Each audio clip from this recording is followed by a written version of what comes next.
Tumepokea simu nyingi kutoka kwa waandishi wa habari na wananchi wakiulizia hali ya usalama hadi sasa ikoje. Jeshi la Polisi Tanzania lingependa kuwafahamisha Watanzania na wageni waliopo nchini kuwa hali ya usalama nchini ni shwari.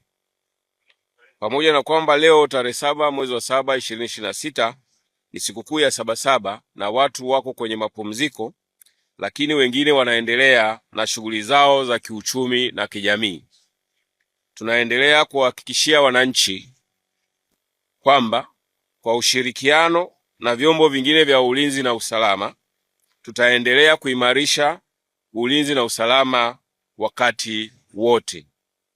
Tunaendelea kutoa wito kwa wananchi tuendelee kutumia mitandao ya kijamii vizuri na kujiepusha na matumizi mabaya ya mitandao ya kijamii kwa kuandaa, kusambaza taarifa za uongo, uchonganishi, kujenga chuki na kuzisambaza.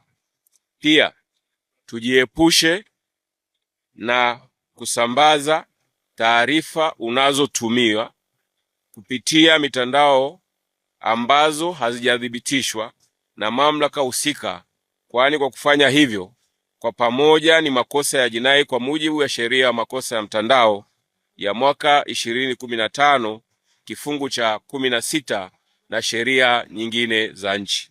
Aidha, tujiepushe kuamini kuwa kila kitu kinachosambazwa kupitia mitandao ya kijamii ni sahihi.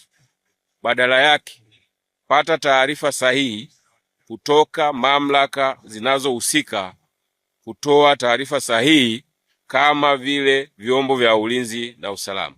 Naomba hapa nirudie. Aidha, tujiepushe kuamini kuwa kila kitu kinachosambazwa kupitia mitandao ya kijamii ni sahihi. Badala yake, pata taarifa sahihi kutoka mamlaka zinazohusika na kutoa taarifa sahihi kama vile vyombo vya ulinzi na usalama. Asanteni kwa kunisikiliza.